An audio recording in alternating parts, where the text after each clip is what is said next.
Hi po, share ko lang yung nireview ko tungkol dun sa hand, foot, and mouth disease. So, iba-ibang virus po yung nagkokos nun.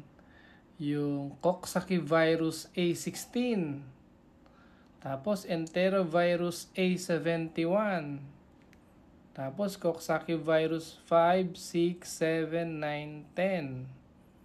Tapos, meron pang Coxsackie virus B, virus 2 and 5. Tapos, Ecovirus.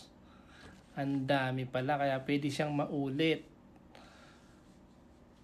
Uli next year. So, magka-hand, foot, and mouth disease ka ngayon, mauulit siya next year. Hindi kagaya ng bulutong. Pag nagkabulutong ka na, hindi ka na magkakabulutong uli. Pero pag hand, foot, and mouth disease, pwede po siyang maulit. Ito pa, yung enterovirus A71 pwede mag-cause ng encephalitis.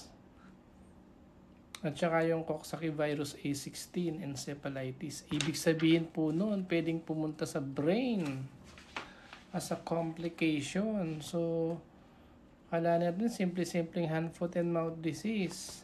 Pwedeng pumunta sa puso. Ayan, sa baga. Ayun po. Yun lang, tinakot ko lang kayo ng slide.